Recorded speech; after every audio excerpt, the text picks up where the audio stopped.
Have you ever had someone speak to you like you were a child, even though you've lived decades more than they have? It can happen in the smallest ways. A condescending tone from a nurse, a rushed voice at the bank, a family member explaining something simple as if you couldn't possibly understand. And worst of all, the feeling it leaves behind, a dull ache that whispers, "They don't see me anymore." It can be quiet, but it cuts deep. That moment when someone raises their voice not because you can't hear, but because they think you can't think. When they interrupt you, not out of excitement, but because they assume you've lost your place. When you're spoken to like a burden or an afterthought, instead of a human being with a full life behind your eyes. It's a kind of invisibility that creeps in, not just from strangers, but sometimes from the very people you love. But what if I told you there are 6 simple words you can say calmly, firmly, and with grace that change everything?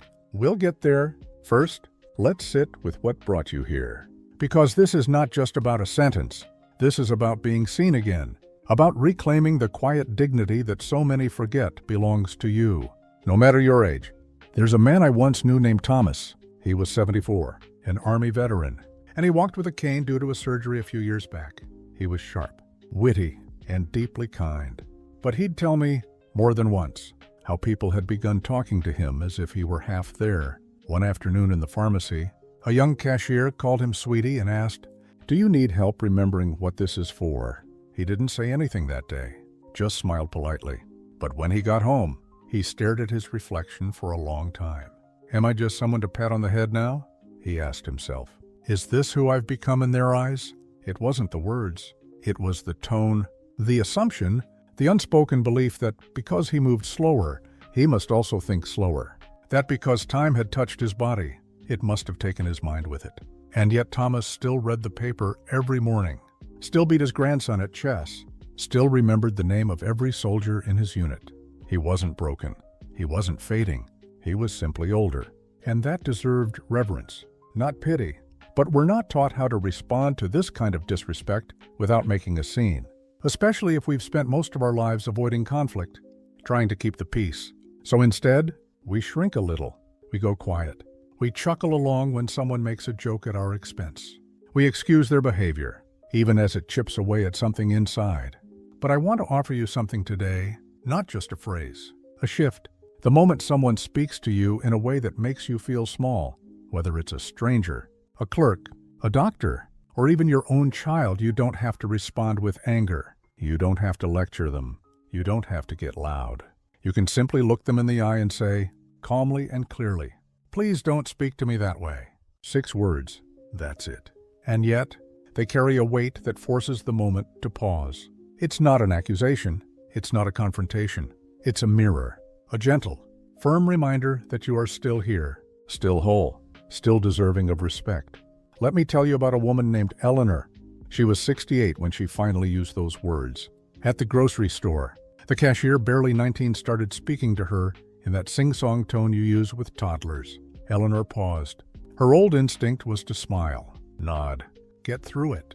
But that day, something in her decided, enough. She looked him right in the eye and said, "Please don't speak to me that way." He blinked, a bit stunned, then flushed with embarrassment. "I'm sorry, ma'am," he said. "I didn't mean to sound rude."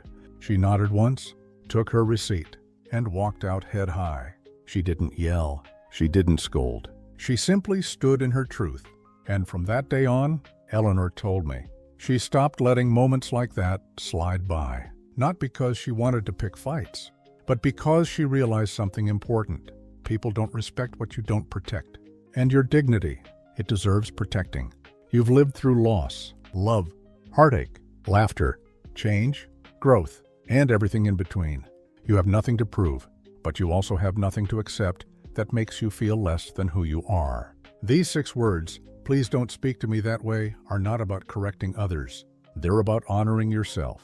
They are a signal to your soul. I still see me. I still stand for me. You don't need to explain yourself after saying them. You don't need to soften them with a nervous laugh. Just let them land. Let the silence do the work. Because often, it's not about what we say after the disrespect. It's about choosing not to let it slip by unnoticed. Not for them, but for us. The next time someone makes a joke about getting old in front of you, the next time a doctor speaks about you instead of to you, the next time your own child talks over you. Assuming they know better, pause, take a breath. And remember, you have every right to be spoken to with care. And if someone forgets that, you have the right to remind them. Not with shame, not with anger, but with the kind of quiet certainty that cannot be dismissed. Because respect isn't something you demand, it's something you carry. And when you carry it clearly, others feel it. Even if they don't know why they suddenly sit up straighter when speaking to you. There's a quiet kind of power that settles in when you stop explaining yourself to people who didn't ask to understand you in the first place. When you realize that your worth doesn't shrink because someone else failed to see it, but instead grows stronger the moment you decide not to shrink to fit their comfort. It often begins with discomfort. That first time you say the words, "Please don't speak to me that way," and everything in the room stills.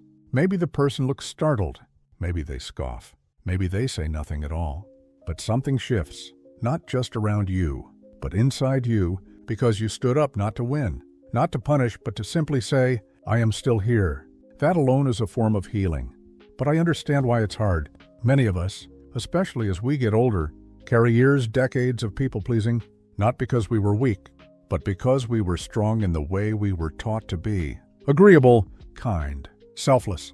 We learn to avoid conflict by making ourselves small, by not making a fuss, by thinking, "It's not worth it, just let it go." But sometimes letting things go too often means letting yourself go with them. I remember a woman named Linda, who told me she had spent most of her life being easy to be around. She never raised her voice, never corrected anyone. She was the dependable one in the family. Her grandchildren loved her deeply, but they had a habit of teasing her in ways that started to sting. Little jokes about her memory, laughing when she didn't know how to use the newest phone, speaking about her, not to her, as if she were somehow fading, and she would smile. Every time, even when it hurt, even when she lay in bed later, wishing she had said something. Then one day, after dinner, her youngest granddaughter said, "Grandma, we should show you how to do FaceTime before your brain forgets everything." There was laughter around the table, but Linda didn't laugh. She looked up and said gently, "Clearly, please don't speak to me that way." And it was like the whole room stopped breathing. Her granddaughter's face turned red. "I was just joking," she mumbled. "I know," Linda said, "but even jokes should be kind. No shouting, no bitterness, just presence." And something beautiful happened after that. Her family apologized, not just in that moment, but in small, thoughtful ways over time. Her daughter started calling more often just to ask how she was. Her grandson began sending her articles on topics they used to talk about. And her granddaughter? She started every visit with a hug and the words, "What have you been up to lately?" Not because Linda demanded anything, but because she reminded them lovingly who she still was. That's the quiet shift we often overlook. When you stand calmly in your truth, the people around you begin to adjust. Maybe not all at once, maybe not all of them, but the ones who truly care, they begin to listen differently. Of course, there are times when that isn't the case. When you speak up and the other person brushes it off, or laughs, or becomes defensive, and that's when it becomes even more important to hold steady. There was a man named Charles, a former engineer, now in his 80s. He told me he often felt like the world had started speaking over him. His adult children would have conversations around him when they visited. They'd make decisions about his life without asking what he wanted, what he felt.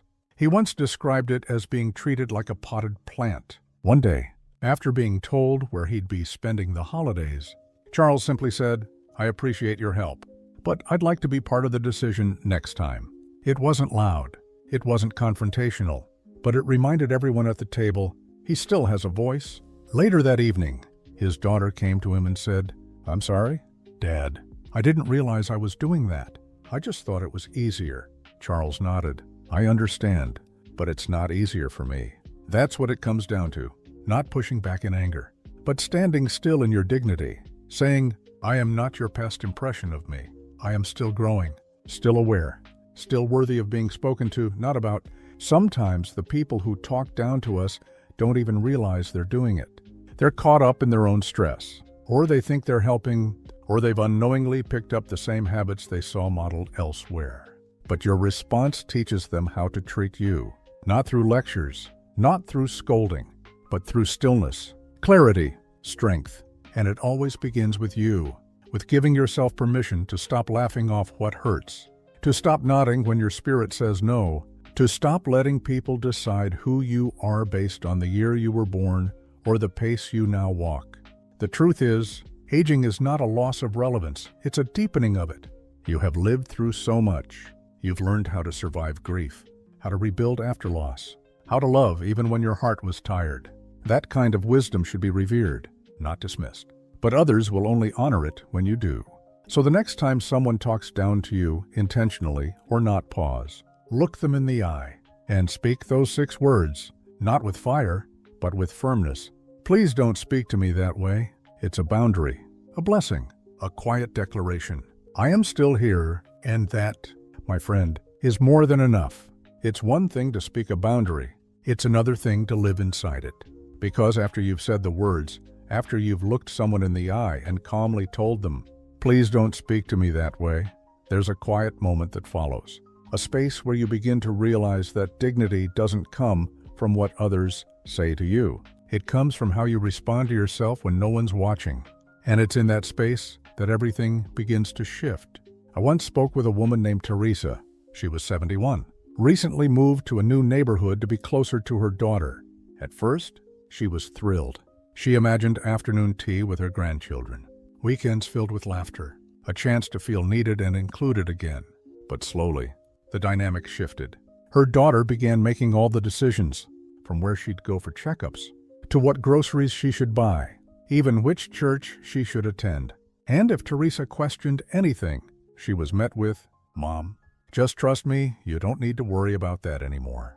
At first, Theresa smiled through it. She didn't want to seem ungrateful. She reminded herself her daughter meant well. But late one night, she sat in her new kitchen, holding a cup of cold tea, and realized that for the first time in her life, she felt like a guest inside her own decisions. That was the night she chose a new way forward. It didn't begin with a confrontation. It began with her showing up to her next doctor's appointment alone. She'd called ahead, explained she wanted to speak directly with her physician. No intermediaries, no filters, just her. And when her daughter, a little flustered, asked why she hadn't waited for her to go together, Theresa smiled and said, "Because I still know how to take care of myself." It wasn't said with defiance. It was said with grace. And it changed the temperature of their relationship, not overnight, but over time, because her daughter started seeing her not as someone to manage, but someone to walk beside. This is what happens when you stop waiting for others to validate your strength and begin living as if it's already true. When you do that, you radiate something new. Not pride, not ego, just quiet assurance. And people feel it. The way they look at you shifts. The way they speak to you softens. The way they treat you begins to reflect the way you treat yourself. It's not about being feared, it's about being felt. You don't have to become loud to be respected. You just have to become anchored in your own presence. There's a man named Samuel, a retired music teacher, widowed, living with his sister's family after his stroke. He told me about how the kids in the house, though sweet, began joking about his old man slippers and calling him Gramps with a teasing edge. He would laugh along. That is, until one day at dinner, when his niece mimicked the way he walked across the room. It stung more than he expected. But instead of reacting in anger, Samuel set his fork down, looked across the table, and said, "You may not understand this now, but I've earned every step I take. Please don't speak to me that way." The room went silent, and what followed wasn't shame, it was respect. Because sometimes, all people need is a gentle reminder that behind the gray hair and slower stride is someone who has carried stories they haven't even lived yet.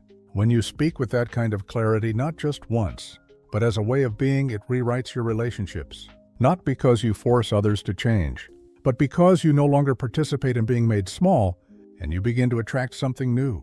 You begin to find people who want to hear your stories, who don't cut you off halfway through a memory, who ask for your thoughts and really listen, who look at you and see not your age, but your depth. But more importantly, you begin to enjoy your own company again, because so often, we wait for others to give us what we already long to feel. Love, respect, inclusion. But when you start showing those things to yourself, taking yourself out to a quiet lunch, buying the book you've been meaning to read, setting your own rhythm for the day, you send yourself a different message. I am worth showing up for, even if no one calls today, even if someone spoke to me carelessly yesterday, even if the world moves fast and forgets to slow down long enough to see me. I still see me, and that kind of presence becomes magnetic, not because it needs anything, but because it stands whole. You'll notice something subtle when you begin living this way. The people who love you will start to draw nearer, not because you chase them, but because they're curious about the glow you carry. They sense you're no longer waiting, and that, more than anything, calls them forward. A neighbor might start asking for your opinion more often. A former coworker might reach out after years of silence. Your adult children might stop by, not because they need something, but because they want to know how you're doing. That's the beautiful irony of self-respect. It doesn't isolate. It invites, not from desperation, but from calm. You don't need to teach others a lesson to earn their respect. You only need to model the respect you give yourself, in how you speak, in how you move, in how you respond when someone tries to reduce you to less than who you are. And when that moment comes, and it will, you know what to say. Please don't speak to me that way. Then smile, stand tall, and carry on with your day, because you, my friend, are not defined by how others see you. You are defined by how you choose to see yourself. If you've stayed with me this far, I want to take a quiet moment to thank you not just for watching, but for honoring yourself enough to listen to a message like this.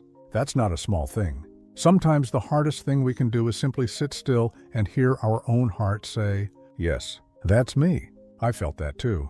You've probably spent much of your life pouring into others. Children, grandchildren, a partner, a job, a household. And while you wouldn't trade those years of giving, there comes a point, often quietly, often without warning, when your soul asks, is there anything left for me? And there's so much left. This chapter of your life isn't about fading out. It's about coming home to yourself, to the version of you that doesn't need to be useful to be worthy, who doesn't need to be praised to feel proud, who doesn't need to explain their value to anyone because they already know it. That knowing, that quiet confidence, that's what people respond to most, not when you demand attention, but when you sit in your worth like it's a well-worn chair, comfortable, unapologetic, certain, and if someone talks down to you, if they slip into that tone, that posture, that careless way of seeing you as less, you already know what to say, not to hurt them, not to put them in their place, but to remind them of yours. Please don't speak to me that way. 6 words, a gentle, powerful line that protects your dignity without needing to prove a thing. And after that, breathe, take a walk, make a cup of tea, play your favorite music, read that poem you used to love.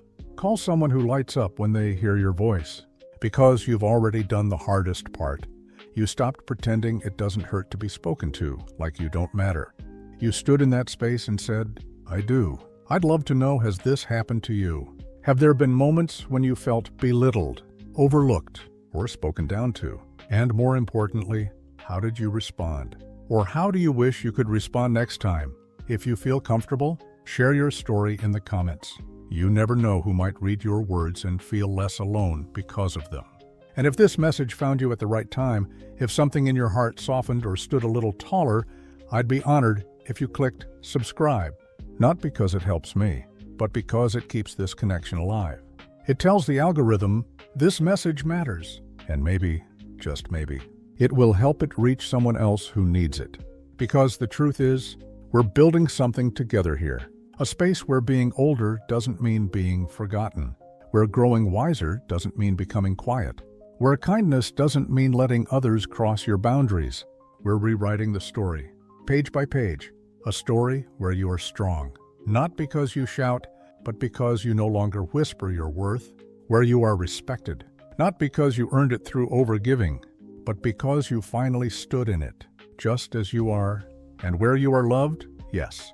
Loved not just for what you've done, but for who you've always been beneath it all. You don't have to raise your voice to change a room. You only have to remember the power of presence, the kind of presence that says, without fear or fury, please don't speak to me that way. Then you carry on, with grace, with quiet joy, with your head held high, because you're not done yet. You're just beginning to live in the light of who you really are.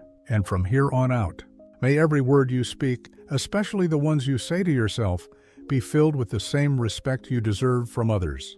Thank you for being here. I see you. And I'm so glad you're still standing.